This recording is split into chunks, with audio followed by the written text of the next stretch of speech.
দর্শক, আজকের নিটল টাটা মাই টিভি সংলাপ অনুষ্ঠানে আপনাদের প্রত্যেককে স্বাগত জানাচ্ছি। আমি জামিল আহমেদ।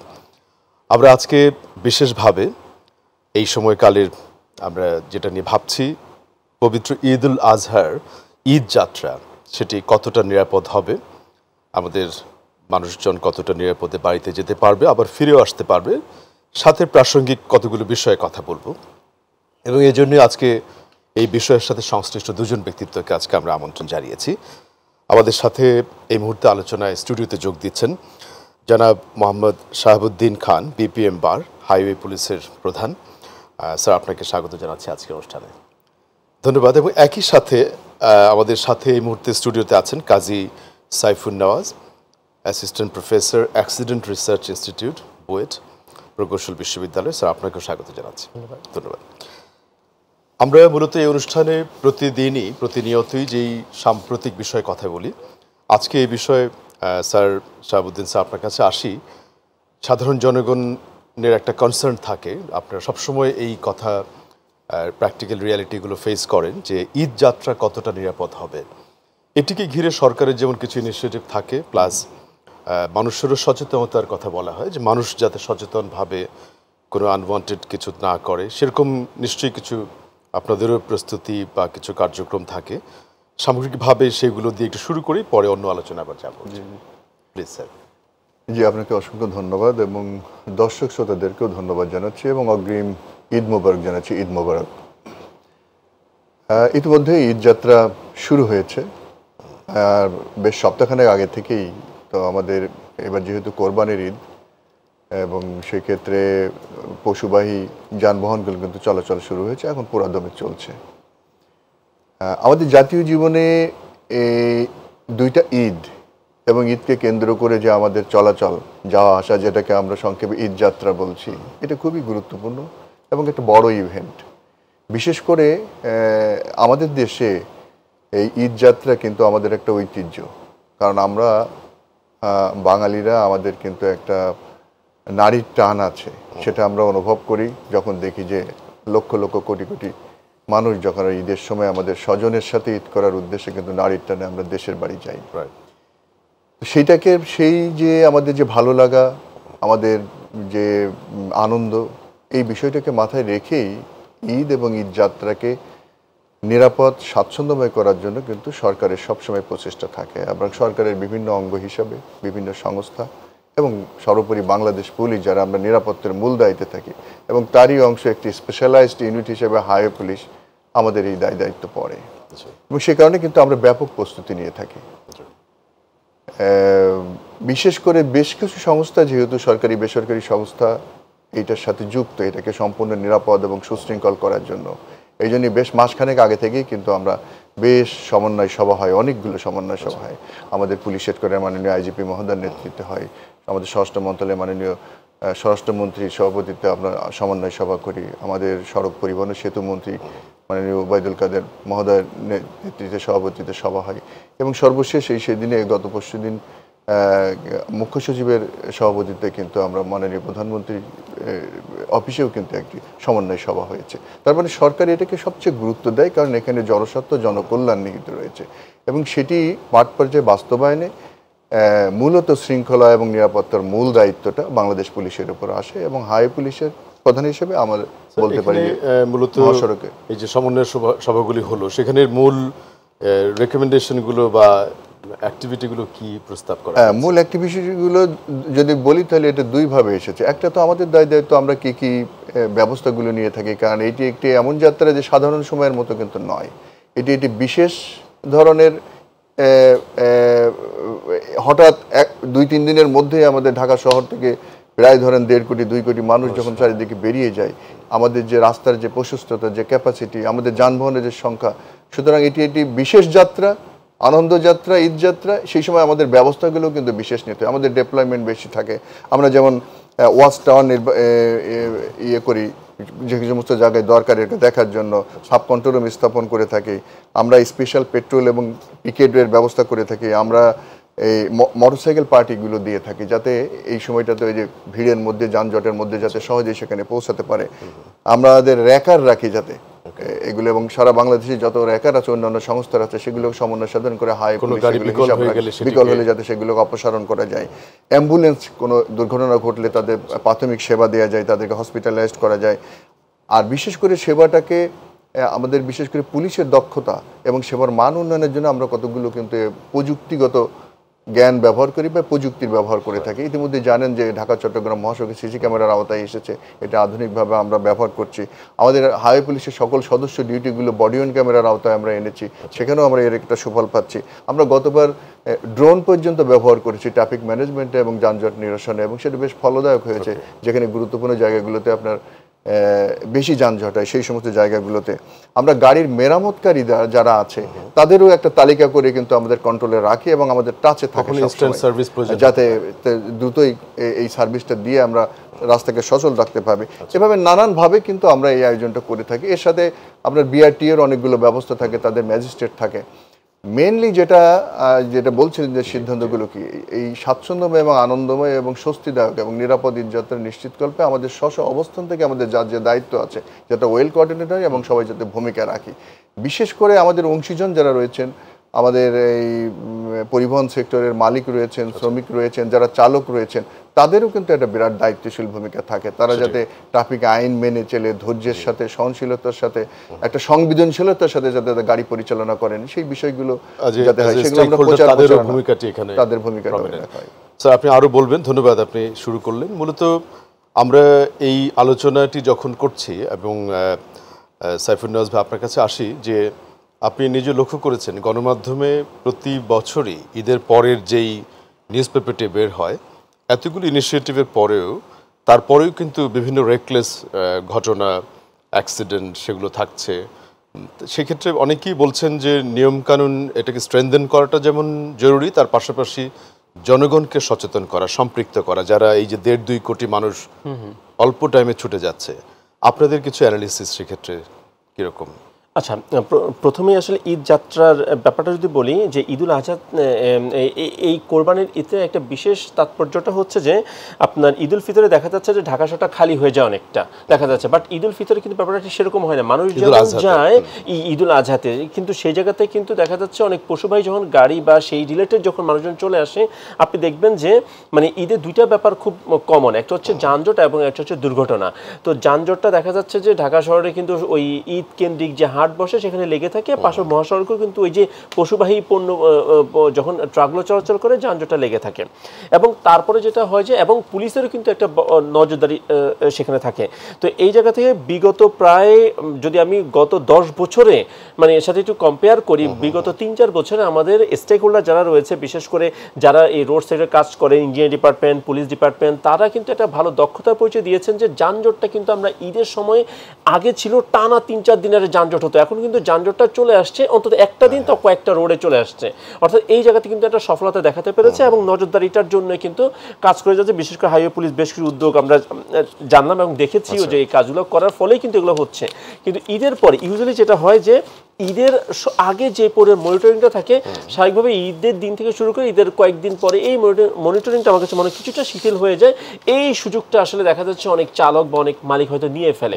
সেটা কীরকম, অনেকে দেখা যাচ্ছে যে আপনার টানা একটা প্রফিট করতে চায়, অনেকে দেখা যাচ্ছে যে ট্রাক বোঝায় যে গাড়িগুলো আসছে তারা কিন্তু তখন ফেরত যায়। ফেরত যাওয়ার সময় কিন্তু তারা ওই যে খালি ট্রাকটা নিয়ে যায় না, তারা মানুষ বোঝাই করে নিয়ে যায়। দেখা যাচ্ছে অনেকে খোলা ট্রাকে চলে যাচ্ছে এবং যিনি ট্রাক চালাচ্ছেন উনি কিন্তু টানায় 2-3 দিন হয়তো এই শহরে অবস্থান করেছেন, কোথায় ঘুমিয়েছেন না ঘুমিয়েছেন তার কোনো ঠিক ঠিকানা নেই, কারণ সে হয়তো ঈদ কেন্দ্রিক একটা ঈদের আপনার হচ্ছে যে ওই কোরবানির হাট কেন্দ্রিক একটা কিন্তু ব্যবস্থাপনার ভিতরে ছিলেন, সেখানে এত বেশি ভালো ফ্যাসিলিটিস নাই তার জন্য যে রেস্ট নেবেন। অর্থাৎ একটা ক্লান্তিকর একটা যাত্রা শেষ করে সে যখন আবার দূরের যাত্রা শুরু করে, ফর ইনস্টেন্স ঢাকা থেকে সে পঞ্চগড় যাবে, ঢাকা থেকে সে আপনার হয়তো বা চট্টগ্রাম সে কক্সবাজার যাবে, তখন কিন্তু দেখা যাচ্ছে যে এই রেকলেস ড্রাইভিংয়ের অ্যাটিটিউডটা বেড়ে যায়। নির্ঘুম থাকার কারণে তার ভিতরে একটা মানে একটু দ্রুত যাওয়ার, একটু বিপজ্জনক আচরণ করার টেন্ডেন্সি বেড়ে যায় এবং দুর্ঘটনা ঘটে। শুধু তাই না, তথ্য যোগ করি, আমাদের কাছে যেই একটা সিনপসিস আছে এই ক্ষেত্রে, একটা স্ন্যাপশট গণমাধ্যম থেকে পাওয়া। সারা দেশে মে মাসে 508টি সড়ক দুর্ঘটনা ঘটেছে, তার মধ্যে 510 জন নিহত সারা দেশে, 921 জন আহত হয়েছে এবং 176টি মোটর সাইকেলে দুর্ঘটনা ঘটেছে এর মধ্যে। এর মধ্যে এক মোটরসাইকেল সংক্রান্ত দুর্ঘটনা 176টি, 175 জন নিহতই হয়েছে ওই মোটরসাইকেল দুর্ঘটনায় সবচেয়ে বেশি, আর অন্যগুলিতে এরকম। এই সম্প্রতি 12ই জুন একটা প্রেস কনফারেন্স থেকে তথ্যগুলো এরা নিউজ পেপারের এই স্ক্যানিং করে তথ্যগুলো পেয়েছে। তো আমরা যেটা দেখতে পাচ্ছি গভর্নমেন্ট ইনিশিয়েটিভগুলো যেমন শুনলাম, আরও শুনবো, প্লাস আপনারাও গবেষণা করছেন, অনেক ধরনের ইনিশিয়েটিভ আছে, কিন্তু দুর্ঘটনা কিন্তু ক্রমেই মানে এটা বেড়ে যাচ্ছে। ইম্পর্টেন্ট একটা স্ট্যাটিস্টিক, একটা বড় পয়েন্ট হচ্ছে মোটরসাইকেলের ক্র্যাশের সংখ্যাটা বেশি।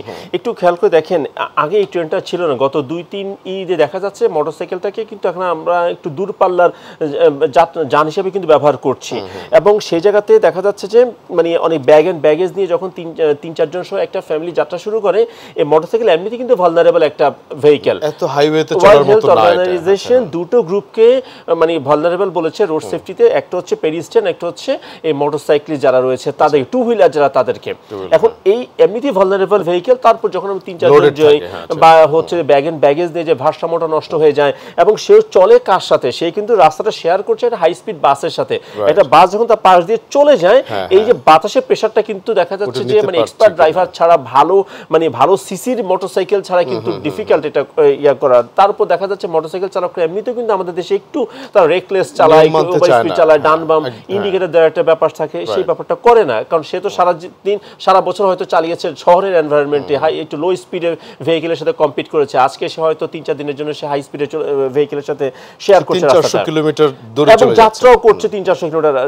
এই ব্যাপারটা কিন্তু দেখা দুর্ঘটনার দুভাবে, একটা প্রত্যক্ষভাবে তারা যখন দুর্ঘটনায় পতিত হয়, পরোক্ষভাবেও কিন্তু তারা দেখে দুর্ঘটনা ঘটায়। এই জায়গাতে কিন্তু বেশ কিছু সুপারিশ আমরা বিভিন্ন সময় দিয়ে আসি। ফর ইনস্টেন্স, যদি ঈদ কেন্দ্রিক সময় যদি এমন করা যায় যে মোটরসাইকেলটা নিষিদ্ধ করতে পারবো না, যেটা করা যেতে পারে যে একটা সিসি লিমিট দিয়ে দেওয়া। ফর ইনস্টেন্স, যে আমার 150 সিসি বা 125 সিসির বেশি হলেই সে মহাসড়কে উঠতে পারবে। 1-2 হতে পারে যিনি চালাবেন, অন্তত মহাসড়কে উঠতে হলে তাকে এমনিতে নিয়ম অনুযায়ী একজন চালক, একজন পিলিয়নের, অর্থাৎ 2 জন চলতে পারে হেলমেট সহ। বাট ঈদ কেন্দ্রিক মহাসড়কে উঠতে হলে তাকে একজনের বেশি অ্যালাউ যদি আমরা না করি, দেন হচ্ছে যে সেই জন্য সেফটি গ্যাজেট এবং গিয়ার যাতে সব কিছু তার থাকে, ভালো হেলমেট, এই কিছু বার যদি যুক্ত করতে পারি, আমরা মোটরসাইকেল কেন্দ্রিক যাত্রাটাকে কিছুটা কমাতে পারবো। আমরা বাধা দিতে পারবো না, ডিমোটিভেট করতে পারি। আদারওয়াইজ দেখা যাবে যে মোটরসাইকেলের সংখ্যাটা আমাদের এমনিতেও বেশি, প্রায় ঢাকা শহরে যত গাড়ি রয়েছে তার 64% হচ্ছে মোটরসাইকেল। এরা তো সবই বিআরটিএ থেকে রেজিস্ট্রেশন নিয়েই রাস্তায় নেমেছে, এবং আমরা ধরে নিচ্ছি রাস্তায় সংখ্যাটা যেভাবে বাড়ছে, মানে মোটরসাইকেল যেভাবে বাড়ছে, এটা যদি এখনই আমরা একটু স্ট্র্যাটেজিক্যালি এটাকে আমরা অপশন মানে বন্ধ করতে না পারি, ভিয়েতনাম, তারপর হচ্ছে আপনার ফিলিপিন্সের মতো সমস্যায় পড়বো, যেখানে কিনা শুধু মোটরসাইকেল দেখা যাবে রাস্তায়, দুর্ঘটনার সংখ্যা ডেফিনেটলি বাড়বে। এবং দেখা যাবে যে অন্য যে মোডগুলো রয়েছে আমার গণপরিবহন, অন্য যে ব্যবস্থা, যেমন সবচেয়ে বেশি স্পেস বেনিফিট দেয় যেটা বাস, ওগুলা কিন্তু দেখা যাবে যে আমি এটা আনতে পারবো না, আনা যাচ্ছে না। স্যার, এই আমরা একটা ব্রেকে যাব, তার আগে এই ক্ষেত্রে একটু যদি রেসপন্ড করেন যে এই তথ্যচিত্রটা আমরা দেখছি সব জায়গায়, উনিও বললেন খুব রেকলেস ড্রাইভিং। জি, না অ্যাক্সিডেন্ট তো হচ্ছেই, মহাসড়কও হচ্ছে, মহাসড়কের বাইরে হচ্ছে, আমাদের স্থানীয় সড়কগুলো তো হচ্ছে। আমাদের চেষ্টা এবং প্রচেষ্টা সেটা হলো যে এইটাকে নিয়ন্ত্রণ করা। একদম শূন্যের কোঠায় কোনো আসে না, কোনো দেশে হয়তো সেরকম নাই, কিন্তু এখন যেটা আছে সেটাকে সহনশীল মাত্রায় নিয়ে আসা, কমিয়ে আসা, আমাদের জীবনকে রক্ষা করা। তো যেটা মোটরসাইকেল নিয়ে যেহেতু লাস্ট কথা হচ্ছিল, মোটরসাইকেল সত্যি যে এটা অ্যাক্সিডেন্ট প্রবণ একটা যানবাহন, এবং এটা প্রায় হচ্ছে, কিন্তু বেড়েছে বলছেন যে প্রায় যে পরিমাণ অ্যাক্সিডেন্ট ঘটে সেটা দেখা যায় যে 35 থেকে 40% মোটরসাইকেল রিলেটেড। আমি একটা স্টাডিতে, বিশেষ করে যেহেতু আমরা মহাসড়কে হাইওয়েতে কাজ করি, সেখানে দেখেছি কিন্তু মোটরসাইকেল অ্যাক্সিডেন্টটা ওই হারে বাড়ে নাই। সেখানে আমি 20%-এর নিচেই দেখেছি যে যত অ্যাক্সিডেন্ট হয় সেটা। তাহলে বাড়ছে কোথায়? বাড়ছে যখন আমরা দেখছি যে এটা কিন্তু স্থানীয় সড়কগুলোতে, জেলা সড়কগুলোতে, উপজেলা সড়কগুলোতে, যেখানে, এবং ঈদের সময় এটা খুব বেশি হয়। এবং সেটাও একটা সামাজিক কারণ আছে, সেটাও আমরা লক্ষ্য করি। সেটা হলো যে অনেকেই যারা আমাদের শিশু কিশোর বা এইমাত্র বয়স হয়েছে সামান্য কিছু 20, 21, 22 এই ধরনের আমাদের ছেলেমেয়েরা, তারা কিন্তু তার হয়তো লাইসেন্সও নেই, ভালো অভিজ্ঞও না সে, বা ভালো করে চালানোও শেখে নেই, সে কিন্তু বাবা, চাচা, ফুপুর মোটরসাইকেলটা নিয়ে বেরিয়ে পড়ছে, হেলমেট থাকছে না এবং সেফটি গিয়ারগুলো সে নিচ্ছে না, এবং সে রুলস রেগুলেশনগুলো ভালো জানে না, হাসতে খেলতে অনেক সময় জয় ড্রাইভিং করতে যাচ্ছে সে, এরকম একটা অবস্থা। ঈদের সময় কিন্তু এইটা একটা কমন ফেনোমেনা হয়ে গেছে। আমাদের প্রচুর এই ধরনের উঠতি বয়সের ছেলেমেয়েরা তারা কিন্তু এই মোটরসাইকেল চালাতে যেয়ে তাদের জীবনটা দিচ্ছে। এবং এই কারণে কিন্তু উনি যে পরিসংখ্যান বলছিলেন যে বেড়েছে, আমরা অ্যাক্সিডেন্ট বেড়েছে। রাইট স্যার, এটা ছাড়াও যে আমরা দেখছি যে মোটরসাইকেলটি আসলে হাইওয়েতে চলার জন্য বাহন কিনা, মানে যখন স্পিড সে কম্পিট করছে আরেকটা। আমরা শুধু আমাদের দেশে না, আরো অনেক দেশের মহাসড়কে কিন্তু মোটরসাইকেল চলছে, কিন্তু সেটা আমরা আমাদের দেশের উপযোগী করে আরো কি ধরনের নিয়ম শৃঙ্খলার মধ্যে আনতে পারি সেগুলো কিন্তু সরকারের সক্রিয় বিবেচনাধীন আছে। মোটরসাইকেল সংক্রান্ত একটি নীতিমালা তৈরির প্রক্রিয়াধীন আছে। তা আমি যেটা বলবো যে আমাদের এই ধরনের দুর্ঘটনা কমিয়ে আনার জন্য আমাদের অত্যন্ত সচেতন থাকা দরকার, এবং মহাসড়কে যখন আমরা চালাবো মোটরসাইকেল তখন অবশ্যই আমাদের সেফটি রুলসগুলো, যেগুলো নিরাপদ ড্রাইভিং এর যে রুলসগুলো সেগুলো ফলো করতে পারি। বিশেষ করে গ্রামে গঞ্জে যে কথাটা বলছিলাম, সেইখানে কিন্তু আমাদের অভিভাবকদের, আমাদের সমাজের শ্রেণী পেশার মানুষের যারা নেতৃত্ব দিচ্ছেন তাদের একটা বড় ভূমিকা নিতে হবে, যাতে এইভাবে যারা চালাতে পারে না, তার সেফটি গিয়ার নাই, হেলমেট নাই, এভাবে যে চালাতে যাচ্ছে, হাইওয়ে উঠে যাচ্ছে, এবং সেখানে স্থানীয় সড়কেও, গ্রামীণ সড়কগুলোতেও তারা হরহামেশা অ্যাক্সিডেন্ট করছে এবং মৃত্যু মুখে পতিত হচ্ছে। সেটা আমাদের যে একটা সচেতনতা বৃদ্ধির চ্যালেঞ্জ সারা বছর জুড়ে, শুধু ফেস্টিভ্যালের সময় তো তাকে সচেতন করে লাভ হচ্ছে না। এটা সারা বছরের কাজ, সারা সময় করতে হবে, কিন্তু যেহেতু ফেস্টিভ্যালের সময় এই জিনিসটা বেশি দেখা যায় যে চালায়নি কোনো সেও চালাতে যাচ্ছে, সে নেমে যাচ্ছে, বা তার হেলমেট নাই সেও নেমে যাচ্ছে, অথবা সে ওভারলোডেড হয়ে যাচ্ছে, 2 জন 3 জন 4 জন নিয়ে চলে যাচ্ছে, এবং সে রেকলেসলি চালাচ্ছে। এইগুলো তো আমাদের খালি আইন প্রয়োগ করে হবে না, আমাদের আইজিপি মহোদয় নির্দেশ দিয়েছেন আমাদের সকল থানা ফাঁড়ি সকল জায়গায় এটা দেখভাল করার জন্য এবং কঠোর আইন প্রয়োগ করার জন্য। কিন্তু তারপরও আমি মনে করি যে সমাজের সর্বস্তরের মানুষের তরফ থেকে, অভিভাবকদের তরফ থেকে কিন্তু এটা খেয়াল রাখতে হবে যে আপনার সন্তানের কিন্তু যে কোনো মুহূর্তে জীবন ঝরে যেতে পারে, আপনার প্রতিবেশীর একজন জীবন ঝরে যেতে পারে, সুতরাং তাদেরকে এইভাবে আপনারা চলতে দিবেন না। এটি হলো একটা বার্তা। আরেকটি বিষয় বলছিলেন, যেটা আমি আমাদের সহ আলোচক সাইফুল নিয়াজের কথা ধরে ধরতে পারি, যে আমাদের ঈদ যাত্রা কিন্তু এখন থেকে 10-15 বছর আগে বা 10 বছর আগে যে ধরনের ছিল, যে আমরা একটা আশঙ্কার মধ্যে থাকতাম, একটা আতঙ্কের মধ্যে থাকতাম যে আমি ঠিকমতো পৌঁছাতে পারবো, সেই অবস্থাটা কিন্তু নাই। তার কারণ আছে, কারণ হচ্ছে আমাদের দেশে যে প্রভূত উন্নতি হয়েছে, উন্নয়ন হয়েছে বিভিন্ন সেক্টরে, এবং আমাদের এই সড়ক উন্নয়ন কিন্তু ব্যাপকভাবে হয়েছে। সেখানে নতুন নতুন সড়ক হয়েছে, প্রশস্ত হয়েছে সড়ক, বিশেষ করে এক্সপ্রেসওয়ে হয়েছে, হাইওয়েগুলো হয়েছে, পদ্মা সেতুর মতো সেতু আমাদের মহাসড়কে যুক্ত হয়েছে, এরকম অসংখ্য কালভার্ট সেতু যুক্ত হয়েছে। এইটার কিন্তু একটা সুবিধা আমরা পাচ্ছি। আরেকটা যেটা হলো যে সেটা হলো যে আমাদের মধ্যে একটা সমন্বয়, আমাদের এই সার্বিক ব্যবস্থাপনায় একটা দক্ষতা আমাদের এসেছে, এক্সপার্টিজ আমাদের গ্রো করেছে, এবং মানুষও আমাদেরকে সহযোগিতা করছে ঈদ যাত্রার সময়। সব মিলিয়ে কিন্তু এখন হয়তো আমরা যেদিন গার্মেন্টস শ্রমিকদের যেদিন ছুটিটা হয় বেশি, 80% 90%, সেই দিন কিন্তু আমরা সর্বাধিক চাপ অনুভব করি, এবং সেটাও আমরা নানান ব্যবস্থাপনার মধ্য দিয়ে কিন্তু কত সহজে তাদের পার করা যায়। আমরা আরো আলাপটি কন্টিনিউ করব স্যার, এবং এই মুহূর্তে ছোট একটা বিরতি নিয়ে আমরা আবার ফিরে আসছি। দর্শক, আশা করছি আপনারা আমাদের সাথেই থাকবেন।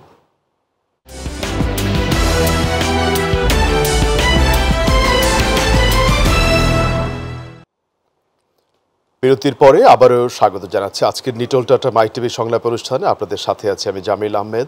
আমাদের সাথে আজকে নিরাপদ ঈদ যাত্রা এই প্রসঙ্গে আলাপ করবার জন্য দুজন ব্যক্তিত্ব উপস্থিত আছেন। আমার ডান দিকে বাংলাদেশ হাইওয়ে পুলিশের প্রধান মোহাম্মদ শাহাবুদ্দিন খান, বিপিএম বার, এবং আরও আছেন কাজী সাইফুল নওয়াজ, বুয়েটের সহকারী অধ্যাপক। আমরা যে আলোচনায় ছিলাম, আবার একটু ফিরে আসি স্যার। গণমাধ্যম যে তথ্যচিত্রগুলো দেখানোর চেষ্টা করছে, আমরা ব্রেকে কিছুটা আলাপ করেছি যে এই সাথে আরও যারা এই পণ্য এবং কোরবানির পশু পরিবহন করছে তারাও কিছু প্র্যাকটিক্যাল রিয়ালিটি ফেস করছে, সেগুলো অলরেডি অ্যাড্রেস করা হচ্ছে এমন নিউজ এবং আমরা আমাদের টেলিভিশনে দেখিয়েছি। পার্টিকুলারলি এই সময় এসে এই ঈদ যাত্রার ট্রান্সপোর্টেশন ম্যানেজমেন্ট বা নিয়ম নিয়ে আপনি যেটা কথা বলেছেন, তার পাশাপাশি আরেকটি বাস্তবতা হচ্ছে কোরবানির পশু পরিবহন। এর জন্য তো আলাদা কিছু অ্যাটেনশন আপনাদের নিশ্চয়ই আছে। ডেফিনেটলি, সেগুলো যদি একটু আমাদেরকে কিছু। জি, ঠিকই বলেছেন যে এই ঈদে, ঈদুল আজহাতে কিন্তু আমাদের আরেকটা অ্যাটেনশন দিতে হয়। একটা হলো যে এই কোরবানির পশুবাহী যে সমস্ত যানবাহন, সে নৌপথে হোক সড়ক পথে হোক, এইটার ব্যাপারে কিন্তু এটা শুরু হয়ে যায় বেশ আগে, আরও 5-7-10 দিন আগে থেকে শুরু হয়েছে। আর একটি হলো যে এই হাটগুলো বসে, যে গরুর হাটগুলো, তো যে গরুর হাটগুলো আপনার বিভিন্ন সেফ জায়গায় আছে, সুনির্দিষ্ট জায়গায় আছে, সেগুলো নিয়ে হয়তো এতটা ঝামেলা হয় না। কিন্তু অনেকগুলো গরুর হাট আছে আমাদের মহাসড়কের পাশেই, আমরা এরকম 202টি হাট আছে যেগুলো চিহ্নিত করেছি যে মহাসড়কের পাশেই। সেগুলো যেগুলো নিরাপদ দূরত্বে আছে অসুবিধা নেই, কিন্তু কিছু কিছু আছে বেশ খুব কাছে, যেগুলো আমাদেরকে এই গরুর হাটের কারণে একটা যানজট তৈরি হতে পারে। সেই জায়গায় কিন্তু জেলা পুলিশ বা সংশ্লিষ্ট স্থানীয় থানা পুলিশ যারা আছে তাদের সাথে হাইওয়ে পুলিশ এবং যারা এখানে ইজারাদার আছে এবং স্থানীয় প্রশাসন আছে তাদের সমন্বয় সাধন করে আমরা এমন নিরাপদ দূরত্ব এবং ব্যবস্থাটা এভাবে রাখতে চাই যাতে মহাসড়কে যানজট তৈরি হয়। সেটা ব্যাপারে আমরা সচেতন আছি এবং সেই ধরনের ব্যবস্থা নেওয়া হবে এবং আশা করি এই ধরনের বড় কোনো যানজট তৈরি হবে না। আপনি যেটা বলছেন যে পরিবহনের ক্ষেত্রে আরও কতগুলো বিষয় অভিযোগ পায়, অনুযোগ পায় এবং এগুলো সত্য মাঝে মাঝে চেক করে পায় এবং সেক্ষেত্রে আমাদের এবারে সববারই থাকে এবং এবারেও কিন্তু কোনো ধরনের যানবাহনের উপরে জোর জবরদস্তি করা, বিশেষ করে অতিরিক্ত অর্থ আদায় পশুবাহী যানের উপরে, এই ধরনের সে যে কোনো পক্ষ থেকে হোক, সে যে কোনো চাঁদাবাজের পক্ষ থেকে হোক বা যে কোনো, এই ক্ষেত্রে জিরো টলারেন্স আমাদের স্বরাষ্ট্র মন্ত্রণালয়ের মাননীয় মন্ত্রী মহোদয়ের নির্দেশনা আছে, সরকারের নির্দেশনা এবং আইজিপি মহোদয়ের নির্দেশনা। আমরা সেই লক্ষ্যে কিন্তু কাজ করছি এবং সেই ক্ষেত্রে কিন্তু আমাদেরকে কোথাও হয়তো আমাদের অলক্ষ্যে যদি এরকম কোথাও হয়ে থাকে সেই খবরগুলো পাওয়ার সাথে সাথে কিন্তু আমরা অ্যাকশনে যাচ্ছি এবং সেক্ষেত্রে মিডিয়া কিন্তু সবসময় আমাদেরকে সাহায্য করে। তার ক্যামেরায় ধরা পড়ে বা তাদের খবরের মধ্যে আসে বা পার্সোনালি আমাদেরকে অনেক সময় খবর দিয়ে থাকেন, সেগুলো আমাদের সহায়ক হয়, পাওয়ার সাথে সাথে কিন্তু এগুলো আমরা ব্যবস্থা নিয়ে থাকি। এক্ষেত্রে কোথাও যদি এরকম থাকে আমরা আপনার গণমাধ্যমে কিন্তু আমরা নির্দ্বিধায় আমরা বলছি যে আমাদেরকে যে কোনো তথ্য থাকলে আমাদেরকে সাথে সাথে দিবেন এবং আমরা সেক্ষেত্রে তাৎক্ষণিক ব্যবস্থা নেব। এবং আজকাল তো অন্য সাধারণ মানুষকেও বলবো, যারা ভুক্তভোগী তাদেরকেও বলবো, যারা গরু পরিবহন করছেন যে ব্যাপারীরা নিয়ে যাচ্ছেন তাদেরকেও আমরা বলবো যে আপনি সুনির্দিষ্ট ব্যানার দিয়ে, এটা বলা হয়েছে যে আপনার যানবাহনের সামনে আপনার গন্তব্যস্থল লিখে ব্যানার দিয়ে আপনি এটা পরিবহন করবেন না, মাঝখানে কেউ যেন আপনার উপরে কোনো ধরনের জোর জবরদস্তি করতে না পারে বা কোনো চাঁদা আহরণ করতে না পারে। সেই ক্ষেত্রে আমাদেরকে তাৎক্ষণিক খবর দেওয়ার জন্য আমরা বলছি। তো খবর দেওয়ার জন্য কিন্তু এখন অনেকগুলো কানেক্টিভিটি বাংলাদেশ পুলিশের বিভিন্নভাবে সোশ্যাল মিডিয়ায় দিতে পারছেন, আমাকে ফোন করে দিতে পারছেন, আমাকে 99-এ দিতে পারছেন, আমাদের হাইওয়ে পুলিশের একটা অ্যাপস আছে, হ্যালো এসপি অ্যাপস আছে, সেটা ব্যবহার করে দিতে পারে নানানভাবে। এছাড়াও কিন্তু আমাদের যে ডেপ্লয়মেন্ট আছে আমাদের মহাসড়ক কেন্দ্রিক, সেটিও কিন্তু আমাদের যে কোনো সময় নজরে আসে, আমরা এগুলো প্রতিরোধ করছি।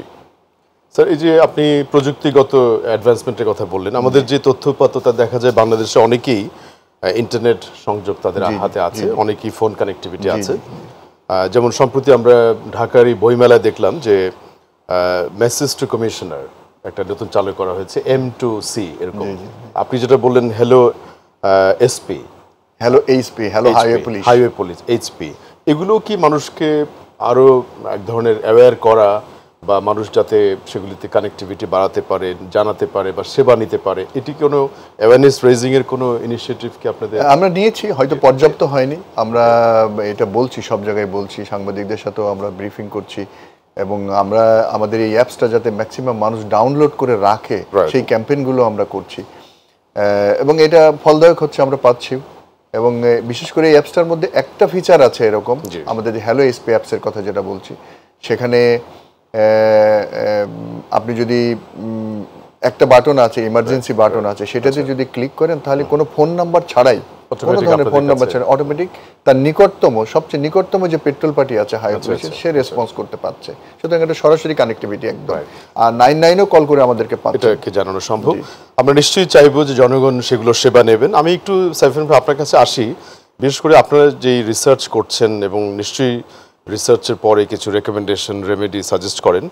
যেমন একটু ছোট করে বলি যে গত এই যে আমরা যে তথ্যগুলো সংগ্রহ করেছি গণমাধ্যম থেকে, দেখা যাচ্ছে ঢাকা বিভাগে সবচেয়ে বেশি দুর্ঘটনা সংঘটিত হয়েছে এই 12ই জুন পর্যন্ত একটা সময়কালের একটা কিছু স্ন্যাপশট, সবচেয়ে কম বরিশালে। তার মধ্যে আবার সড়কের দুর্ঘটনাগুলোর মধ্যে দেখা যাচ্ছে যে মুখোমুখি সংঘর্ষ, গাড়ি চাপা, তারপরে নিয়ন্ত্রণ হারিয়ে খাদে পড়ে যায় যে গাড়ি, সেক্ষেত্রে তারপরে বিভিন্ন সময় দেখা যায় যে যানবাহন এবং ট্রেন স্টেশনে রেল পার হওয়ার সময় মানুষজন যখন রেল ক্রসিং এর সাথে, তো এই যে ভিন্ন ভিন্ন ক্ষেত্র, এগুলোর কি আপনাদের গবেষণায়ও এই স্ন্যাপশটগুলো উঠে আসে যে ভিন্নতা? আচ্ছা, ধন্যবাদ। প্রথমে বলে রাখি যে 4 টাইপের দুর্ঘটনার প্যাটার্ন আমরা জানলাম। যে ঢাকা শহরে বা পুরো বাংলাদেশে যদি আমরা তথ্যপত্র বিশ্লেষণ করি সবচেয়ে বেশি পাই পেডিস্ট্রিয়ান রিলেটেড ক্র্যাশ, যেটাকে আমরা ওই যে বললাম যে হিট পেডিস্ট্রিয়ান বলে থাকি আমরা, এবং সেকেন্ড হচ্ছে মুখোমুখি সংঘর্ষ বা হেড অন কোলিশন। এখন পেডিস্ট্রিয়ান ক্র্যাশ কেন হয় সেটা হচ্ছে যে আসলে ঢাকা বলি বা মহাসড়ক বলি বা ঢাকা মানে সড়ক বলি মহাসড়ক বলি সব জায়গায় কিন্তু আসলে দেখা যায় আমাদের পথচারী পারাপারটা কিন্তু খুব বেশি হয়। এবং দ্বিতীয়ত হচ্ছে মহাসড়কের পাশে যে হাট বাজারগুলো থাকে, স্কুলগুলো থাকে, সাধারণত দেখা যাচ্ছে ওই সমস্ত জায়গাগুলোতে যখন পারাপারটা হয় ওই হাই স্পিডের ভেহিকেলের সাথে কলিশনটা বেশি হয়ে যায়। ঢাকা তো সেটা কিন্তু দেখা যাচ্ছে পেডিস্ট্রিয়ান ফ্যাসিলিটিগুলো এত কম যে মানুষ যত যত পারাপার হয়। এটা কিন্তু শুধুমাত্র যে চালকের সমস্যা তা না, পথচারীরা কিন্তু আনঅ্যাওয়্যার থাকে, ফলে হঠাৎ করে দৌড় দেয়। বিশেষ করে দেখা যাচ্ছে রাস্তা পারো অর্ধেক রাস্তা গিয়ে দাঁড়িয়ে পড়ছে, সে হঠাৎ করে কি করবে বুঝতে পারছে না, ফলে ড্রাইভারকে কনফিউজ করে ফেলে। আবার অনেক সময় চালকও কিন্তু দেখা যাবে যে মানে সে ওভারটেক করতে গিয়ে চলে যাচ্ছে বা একেবারে প্রান্তে চলে আসছে, জেব্রা ক্রসিং এর চালকের মানে পথচারীকে সুযোগটা দিচ্ছে না, এরকম ঘটনা ঘটে থাকে। মুখোমুখি সংঘর্ষটা কিন্তু দেখা যাচ্ছে যে হয়ে থাকে সাধারণত যে সমস্ত সড়কে আমার কোনো ডিভাইডার থাকে না। বাট খুব ইন্টারেস্টিং ব্যাপার হচ্ছে যে আমাদের অনেক সড়ক যেখানে আছে ডিভাইডার রয়েছে সেখানেও মুখোমুখি সংঘর্ষ হয়। তো এবং সেটা কোন কোন, ফর ইনস্ট্যান্স ঢাকা থেকে চট্টগ্রাম মহাসড়কটা কিন্তু অনেক মুখোমুখি সংঘর্ষ হয়। কিভাবে হয়? অনেক গাড়ি উল্টা দিক থেকে আসে, কন্ট্রাফ্লো করে, অর্থাৎ আপনার সে হয়তো একটা মিডিয়ার একটা গ্যাপ রয়েছে, সে ঘুরে যেতে চায় না, সে উল্টা দিক থেকে এসে মানে এটাকে সুযোগটা নিতে চায়। ফলে এই গ্যাপগুলো প্রত্যেকটা কিন্তু একটা স্পট কেন হচ্ছে, গ্যাপগুলো দেওয়া হয়েছে ইউটার্ন নেওয়ার জন্য, বাট উল্টা দিক থেকে গাড়ি এসে এটা ব্যবহার করে। ফলে হাই স্পিডের আপনি গাড়ি চালাচ্ছেন, আপনি জানেন ডিভাইডার রয়েছে, আপনি তো অন্য দিক থেকে কাউকে এক্সপেক্ট করছেন না যে আমি তো, তখন দেখে হঠাৎ করে চলে আসে, বিশেষ করে ছোট গাড়িগুলো, অনেক সময় বড় গাড়িগুলো কিন্তু এই সুযোগটা নিয়ে যায়, ফলে দুর্ঘটনাগুলো ঘটে যায়। এবং একটা ব্যাপার হচ্ছে যে আমার সিঙ্গেল ভেহিকেল ওভারটার্ন যেগুলো হয়, আরেক টাইপের দুর্ঘটনা, এটা সবচেয়ে বেশি হয় সাধারণত যে সমস্ত চালকরা ক্লান্ত থাকে, অথবা যদি কোনো রাস্তার কোনো ড্যামেজ থাকে, হঠাৎ গর্ত থাকতে পারে, হঠাৎ করে শোল্ডার যেটা রাস্তার পাশের অংশটা অনেক সময় দেবে থাকে একটু, এটা অনেক সময় ইঞ্জিনিয়াররা মেইনটেনেন্স করার সময় খেয়াল করে না, ফলে দেখা যাচ্ছে এই গাড়িগুলো কিন্তু আমার দেখা যাচ্ছে আমার উল্টে পড়ে যায় বা বাঁকে, এই ধরনের ঘটনাগুলো বেশি ঘটে। আপনি যেমন কিছু অন্য বাইরের দেশের উদাহরণ বলছিলেন, সেসব দেশে তো আমরা শুনি যে বিকল্প ড্রাইভার থাকে, একজন 5-6 ঘন্টা ড্রাইভ করার পর একজন রেস্ট নিচ্ছে। এটি নিয়ে কিন্তু বাংলাদেশেও কথাবার্তা চালু হয়েছিল, এটা কি এফেক্টিভ হয়েছে? না, এটা এফেক্টিভ হয়নি, এবং এটা আসলে এফেক্টিভ হওয়ার জন্য কার্যক্রমগুলো কিন্তু আসলে খুব বেশি নাই। এটা কিন্তু মাননীয় প্রধানমন্ত্রী কিন্তু নির্দেশনা রয়েছে যে 2 জন চালকের এবং একটা বিশ্রাম দেওয়া। বাট যেটা দেখা যাচ্ছে আমাদের এমনিতেই কিন্তু একটু খেয়াল করে দেখবেন, আমাদের এমনিতেই কিন্তু চালকদের সংখ্যা কম, এবং অনেক চালক রয়েছে, অনেক চালক রয়েছে, লাইসেন্সধারী চালকের সংখ্যা এমনিতেই কম গাড়ির তুলনায়। এবং দ্বিতীয়ত হচ্ছে অনেক চালক রয়েছে যারা হয়তো চালাচ্ছে হেভি ভেহিকেল, বাট তার লাইসেন্সটা হচ্ছে মিডিয়াম বা হালকা গাড়ির জন্য। অর্থাৎ লাইসেন্সিং প্রক্রিয়াটা কিন্তু এখনো আমাদের দ্রুত না, বা এই ধারাটা কিন্তু বিআরটি এর রয়েছে, বা সরকারেরও কিন্তু এখানে একটা দ্রুত করার একটা মানে প্রচেষ্টা থাকা প্রয়োজন। অ্যাপ্রোপ্রিয়েট লাইট ভেহিকেলের এই রেজিস্ট্রেশনটা নিয়ে সে দ্রুত চলে যাচ্ছে অন্য পেশায়, সেই অন্য পেশায় চলে যাচ্ছে, এবং লাইসেন্সটাও একটা হালকা গাড়ি থেকে মিডিয়াম লাইসেন্স পেতে গেলে সময় লাগে 2 থেকে 3 বছর, আবার 2 থেকে 3 বছর লাগে তার হেভি নিতে। এই সময়টা দেখা যাচ্ছে তো একজন চালক হয়তো সে তার হালকা গাড়ির লাইসেন্সটা নিয়ে সে হেভি গাড়ি চালানো শুরু করে দিয়েছে। ফলে দেখা যাচ্ছে যে হেভি গাড়ি চালানোর যে প্রসেস লাগে, সময়, এক্সপেরিয়েন্সের প্রয়োজন হয় মহাসড়ক ওঠার জন্য, এটা একটা ঘাটতি কিন্তু আমাদের রয়েছে। এবং এই চালকরাই দেখা যাচ্ছে হয়তো অনেক সময় দুর্ঘটনা ঘটায়, অনেক সময় দেখা যাচ্ছে আপনার হাই স্পিড বা রেকলেস ভেহিকেলের সাথে কিন্তু একটা লাইসেন্স ব্যাপারটা চলে আসে। এবং লাইসেন্স প্রক্রিয়াটা যে আমাদের এত কঠিন তাও কিন্তু না, চাইলে কিন্তু লাইসেন্সটা আসলে অনেক কম পরীক্ষা দিয়ে, খুব ইজি পরীক্ষা দিয়েও দেখা যাচ্ছে অনেক সময় লাইসেন্সটা পেয়ে যাওয়ার সুযোগ রয়েছে। তো ইত্যাদি বিভিন্ন কারণে দেখা যাচ্ছে দুর্ঘটনা ঘটে। এবং আরেকটা ব্যাপার আপনি বললেন লেভেল ক্রসিং এর দুর্ঘটনা। এখন লেভেল ক্রসিং গুলো আমাদের একেবারে অরক্ষিত, অনেক লেভেল ক্রসিং রয়েছে, এটার কিন্তু একটা দায় কিন্তু রয়েছে ইঞ্জিনিয়ারিং ডিপার্টমেন্ট যারা রয়েছে তারা। ফর ইনস্ট্যান্স রেল কর্তৃপক্ষ যখন মানে একটা রেল লাইন সে তো স্থাপন করে গিয়েছে, অনেক সময় দেখা যায় গ্রামীণ সড়ক, উপজেলা সড়ক কিন্তু সে নতুন করেছে, লেভেল ক্রসিং ক্রস করে গিয়েছে, এই সমন্বয়টা হয়তো রেল কর্তৃপক্ষের সাথে আমার ওই ডিপার্টমেন্টের হয় না। ফলে দেখা যাচ্ছে রেল কর্তৃপক্ষ কিন্তু ওই জানে না যে এখানে রাস্তা আছে, বা জানলেও এই সমন্বয়হীনতা, তার জনবলের ঘাটতি থাকে। ফলে দেখা যাচ্ছে যে দুর্ঘটনা ওই সমস্ত কারণে যেখানে এটাকে বলি আমরা হচ্ছে যে মানে আনঅথরাইজড লেভেল ক্রসিং গুলোতে দুর্ঘটনা ঘটে থাকে, এবং এটা প্রায়শই ঘটে। এবং আরেকটা ব্যাপার রয়েছে, অথরাইজ গুলোতেও ঘটে থাকে, সেটা কোথায়, যখন দেখা যাচ্ছে আমার হয়তো বা গেটম্যান গেট ফেলে দিয়েছে, সে হয়তো বা চাচ্ছে উল্টা দিক থেকে চলে যাওয়া, এই কারণগুলো কিন্তু হয়। অর্থাৎ এখানে কিন্তু ইঞ্জিনিয়ারিং ত্রুটি যেমন রয়েছে, আবার দেখা যাচ্ছে চালকরা কিন্তু অসচেতন, চালকের এবং জনগণের বিহেভিয়ার প্যাটার্নটা একটা বড় ফ্যাক্টর। ডেফিনেটলি তারা রুল ব্রেক করতে চাইছে এই ক্ষেত্রে, সে চলে যেতে চাচ্ছে, ফলে দুর্ঘটনা ঘটে যায়। এবং রেল ক্রসিং এ দেখা যাচ্ছে সে দেখা যায় ঝাঁকি হয়, একটু মেইনটেনেন্স অভাবে ভাঙাচোরা থাকে লেভেল ক্রসিং এ, অনেক সময় গাড়ি স্টার্ট বন্ধ হয়ে যায়, তার দেখা এইটা তখন দেখা যাচ্ছে সে আর এখান থেকে ওভারকাম করতে পারে না, কিং করতে বিমূঢ় হয়ে যায় অনেক সময়। কি করবে, মগবাজার রেল গেটে আমরা দেখেছি যে গাড়ি বিকল হয়ে ওখানে সে হয়, কারণ ঝাঁকি খায়, হয়তো অনেক সময় গাড়ি একটু পুরনো কন্ডিশন হলে গাড়িটা দেখা যাচ্ছে আর টেনে তুলতে পারে না, একটু উঁচু হয় সাধারণত লেভেল ক্রসিং গুলো, একটু ভাঙাচোরা থাকে, ফলে দেখা যাচ্ছে যে গাড়িটা আটকে যায়। রাইট, আমরা একটু করণীয় কি এই ক্ষেত্রে স্যার কিছু দুজনের কাছ থেকে শুনবো, একটা বিরতির পরে একটু ফিরে আসি স্যার। বিশেষ করে আমরা বেশ কিছু আলাপ শুনলাম এবং দর্শক আমরা ফিরে আসছি অল্প সময় পরেই, আশা করছি আমাদের সাথেই থাকবেন।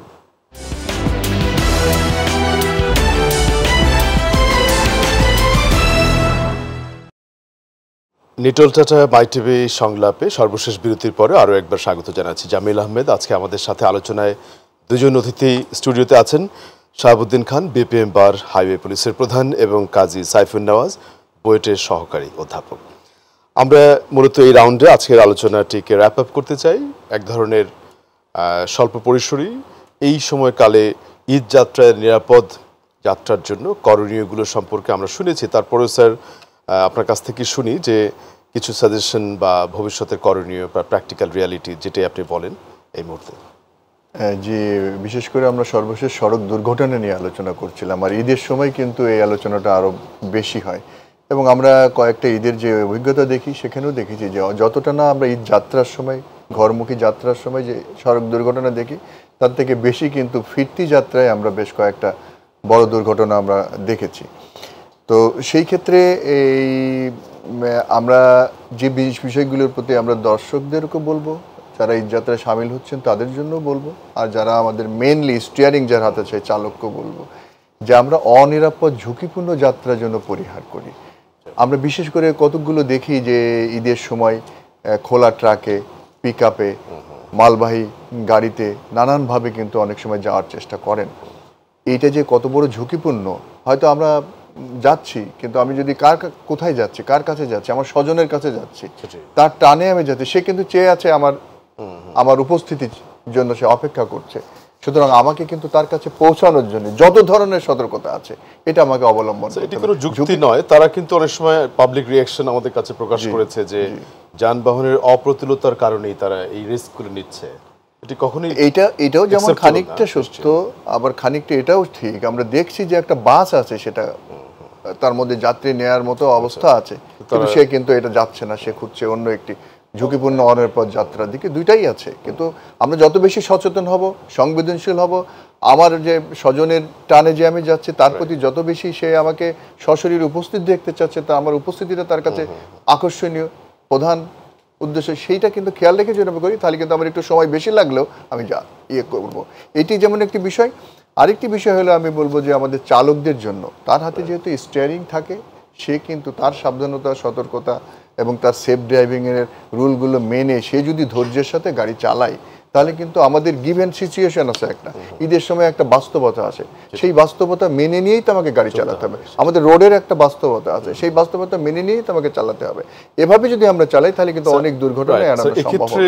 আমরা যেহেতু শেষের দিকে স্যারও বলবেন, বিশেষ করে বাংলাদেশে এখন প্রিন্ট, ইলেকট্রনিক বা অন্য মিডিয়ার যে বিস্তার, সেক্ষেত্রে আপনি যে অ্যাওয়ারনেস রেজিং এর কথা বলছেন, জনগণকে সম্পৃক্ত করার কথা বলছেন, বা আইনগুলোকে যাতে তারা মেনে চলে, মানে do you think media can play some role here, বা আরো কিছু করতে পারে? মিডিয়া তো অবশ্যই তারা একটা ভূমিকা রাখছে, আরো বর্ধিত ভূমিকা রাখার সুযোগ রয়েছে। আমরাই যেমন বাংলাদেশ পুলিশের তরফ থেকে, হাই পুলিশের তরফ থেকে আমরা সিরিজ নাটক তৈরি করেছি, সেগুলো নিয়মিত আমরা দিচ্ছি। একটা গ্রেট ড্রাইভার নামের নাটক আমাদের ড্রাইভারদের কাছে খুব জনপ্রিয় হয়েছে।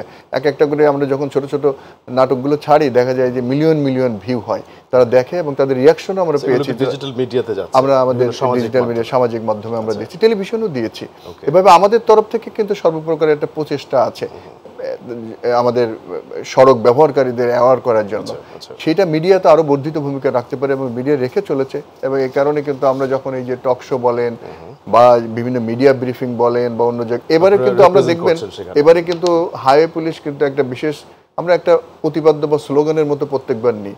এবার আমরা নিয়েছি স্বস্তি এবং আনন্দময় ঈদ যাত্রা। এর জন্য ঢাকার চারপাশের যে মূল যে গেটওয়েগুলো আছে, যে প্রবেশদ্বারগুলো আছে, সেই জায়গাগুলোতে কিন্তু আমরা এবারে বেশ কিছু সচেতনামূলক প্রচারণা করছি। এবং এর সাথে সাথে কিছু আমাদের যেহেতু প্রচণ্ড গরম থাকছে ঈদ যাত্রায়, আমরা কিছু পানি খাওয়ানোর ব্যবস্থা আমরা রাখছি, বোটল ওয়াটার আমরা দিচ্ছি, আমরা কিছু পাখা আমরা দিচ্ছি, সেখানে আমাদের কিছু বিজ্ঞাপনের থাকছে, সচেতনামূলক বক্তব্য থাকছে, এগুলো যেমন দিচ্ছি। একটু আমরা আনন্দময় করার জন্য একটু আমরা ওখানে একটু সড়ক দ্বীপগুলো আমরা স্যার দেখলাম টেলিভিশনে যে আমরা একটু ডেকোরেট করার চেষ্টা করেছি, ছাতা এবং পানির ব্যবস্থা করা হয়েছে অনেক জায়গাতে, এবং সেখানে এইগুলো নিয়মিত আমাদের মাইকিং আমরা করছি এবং অনেকগুলো এলইডি আমরা স্ক্রিন দিয়েছি, সেগুলোতেও কিন্তু আমরা সার্বক্ষণিকভাবে আমরা সচেতনমূলক বিভিন্ন বক্তব্য, আপনি কারোর অপরিচিত লোকের কিছু খাবেন না, সাবধান উঠবেন, ওভারলোডেড কোনো গাড়িতে উঠবেন না, এই বিষয়গুলো কিন্তু আমরা যাত্রীদেরকে বলছি, চালকদের জন্য নানা রকম কিন্তু সচেতনমূলক বক্তব্যগুলো আমরা নিয়ে যাচ্ছি। ধন্যবাদ স্যার। এই ক্ষেত্রে স্যার সাইফুন কোনো করণীয় সম্পর্কে আপনার সাজেশন শেষে এসে আমি দুভাবে একটু বলতে চাই। একটা হচ্ছে শর্ট টার্ম, লং টার্ম। এখন তো ঈদ আমাদের আর কয়েকদিন পরে, বড় কিছু হয়তো আমরা করতে পারবো না, বাট প্রতি বছরই তো আমরা আলোচনা করি, প্রতি বছরই ঈদ আসে। তো শর্ট টার্মে যে কাজগুলো আমরা এখন করতে পারি যানজট এবং দুর্ঘটনা কমার জন্য, সেটা হচ্ছে ইতিমধ্যে কিন্তু আমি জানি হাইওয়ে পুলিশ কিন্তু ইতিমধ্যে অনেকগুলো ইন্টারসেকশন চিহ্নিত করতে পেরেছে, বা প্রশাসনও কিন্তু একসাথে কাজ করে বেশ কিছু যানজট প্রবণ স্থান কিন্তু তারা এখন জানে, লিস্টে আছে কিন্তু তাদের। এখন এই স্থানগুলোতে একটু মনিটর করে কয়েকটা ব্যাপার, যাতে কোনো ধরনের আমার নসিমন করিমন বা হচ্ছে অন্য গাড়িতে পার্কিং করতে না পারে, অর্থাৎ নো স্টপিং হবে এই জায়গাগুলোতে। কোনো ধরনের ইন্টারসেকশন যখনই আমার গাড়ি দাঁড়াবে, ওঠানামা করবে এবং অন্য রিক্সা বা অন্যান্য যানবাহন যখন এসে দাঁড়াবে, যানজট কিন্তু পেছনে লেগে যাবে এবং এই যানজট কাটানোর জন্য কিন্তু পরে ওভার স্পিডিং করে। তো সেই জায়গা থেকে ইন্টারসেকশনগুলো যাতে ফ্রি ফ্লো থাকে সেটা নিশ্চিত করা, দোকানের আসবাবপত্র যাতে একেবারে সে মানে ওই ইন্টারসেকশনে কিন্তু গতানুগতিকভাবে সে ব্লক করে রাখে, অন্য অনেক সবজি বা ইত্যাদি বিক্রি করে, এটা যাতে না থাকে ঈদের সময়। Short medium and long term প্ল্যানের কথা বলছেন, এই ধরনের রিসার্চ বেসড সাজেশনগুলো কি আপনার গভর্নমেন্টের কাছে পৌঁছাতে পেরেছে? ইতিমধ্যে জাতীয় সড়ক নিরাপত্তা কাউন্সিলের মাধ্যমে 111টা সুপারিশ দেওয়া হয়েছে এবং সুপারিশে কিন্তু প্রত্যেকটা ধরে ধরে বলা আছে এবং কে এবং কত সময়ের ভিতরে করবে সেটা কিন্তু বলা আছে। এটা এবং এটা যেটা টাস্ক ফোর্সও করা আছে, তারা এই কাজটা করছে। বাট ঈদে যেহেতু প্রতিনিয়ত আমাদের এই সময়টা আসে, তখন কিন্তু কিছু কিছু ব্যাপার আমাদেরকে একটু এমফাসাইজ করতে হয়, যেমন স্পিড একটা ব্যাপার। তো স্পিডটাকে যদি মনিটর করা যায় তাহলে দেখা যাবে আমরা দুর্ঘটনা কমাতে পারবো। আর ফর দ্য লং রান যেটা করা যেতে পারে সেটা হচ্ছে যে আসলে আমাদের কিন্তু দেখেন এখন হাইওয়েতে ভালো ভালো বাস চলছে, বাট এর মাঝে কিন্তু অনেক ছোট ছোট নন স্ট্যান্ডার্ড বাস কিন্তু আমার রাস্তায় চলে আসে। সো হাইওয়েতে চালানোর জন্য একটা স্ট্যান্ডার্ড ঠিক করে দেওয়া, শেষের দিকে ধন্যবাদ এবং প্রচারটা করা, প্রচারে থাকা। স্যার, যেহেতু ঈদ যাত্রা নিয়ে আলোচনা, দর্শক শ্রোতা থেকে আপনি ঈদের কোনো মেসেজ বা শুভেচ্ছা জানাতে পারেন লাস্ট লেগ। জি, আমরা যে বক্তব্যটা নিয়ে, যে স্লোগান নিয়ে আমরা ঈদের দিন পর্যন্ত, ঈদের রাত পর্যন্ত মাঠে থাকবো আমরা বাংলাদেশ পুলিশের সদস্যরা। আপনার ঈদ যেন স্বাচ্ছন্দ্যময় হয়, ঈদ যেন আনন্দদায়ক হয়, তার জন্য আপনার সচেতনতা আশা করছি। এবং আপনি যেভাবে আনন্দ নিয়ে মোটো যেটা ছিল সেটা বলেছিলেন একবার, যে স্বস্তি এবং আনন্দময় ঈদ যাত্রার কথা বলছি, এই স্বস্তি ঈদ যাত্রার ক্ষেত্রে আমরা মাঠে আছি, রাস্তায় আছি আপনার নিরাপত্তার জন্য, কিন্তু আপনার সচেতনতা কিন্তু আপনাকে আবার সশরীরে সুন্দরভাবে আপনাকে ফিরিয়ে আনতে পারে। সেই জায়গা থেকে আপনি সেফটি রুলগুলো মেনে চলবেন, ড্রাইভাররা সেফটি রুলগুলো মেনে সংবেদনশীলতার সাথে আপনার গাড়ি পরিচালনা করবেন। আর যারা ঈদ যাত্রায় সামিল হচ্ছেন তারাও কোনো অনিরাপদ ঝুঁকিপূর্ণ যাত্রায় সামিল হবেন না। আপনার জীবনের মূল্য অনেক বেশি সময়ের থেকে। সবাই সুস্থ থাকবেন, ভালো থাকবেন। ঈদ মোবারক। ধন্যবাদ সাইফুল ভাই। Last minute. অতিরিক্ত গতিতে যদি কোনো চালক গাড়ি চালায়, ডেফিনেটলি চালক হিসাবে আপনি একটু সতর্ক করবেন তাকে। এবং দ্বিতীয়টা হচ্ছে কখনই যাতে খোলা ট্রাকে যাতে আপনি ঈদ যাত্রাটা না করেন, সেই একজন যাত্রী হিসাবে এই কথাটা আমি বলতে চাই। এবং ডেফিনেটলি সবাই ভালো একটা ঈদ যাত্রা কমপ্লিট করে ফেরত আসুক ঢাকা শহরে। আমরা সবাই চাই সুস্থভাবে। স্যার বলছিলেন যে যাওয়ার চেয়ে আশাটাও ডেফিনেটলি আমরা চাই এই ঢাকা শহর আবার আপনাদের পদচারণে মুখোমুখিত হোক এবং সবাই ভালো থাকবেন। ঈদ মোবারক। অবশ্যই। এবং আপনাদের দুজনের সাথে সুর মিলে আমি বলতে চাই যে আপনার প্রত্যেকে নিরাপদে যেমন যাওয়ার চেষ্টা করবেন, ফিরে আসাটাও যাতে সেভাবেই হয়। এবং আপনাদের প্রত্যেকের মঙ্গল কামনা করে আগাম শুভেচ্ছা জানিয়ে ঈদ উল আজহার প্রত্যেকের কাছ থেকে এখানেই বিদায় চাইছি।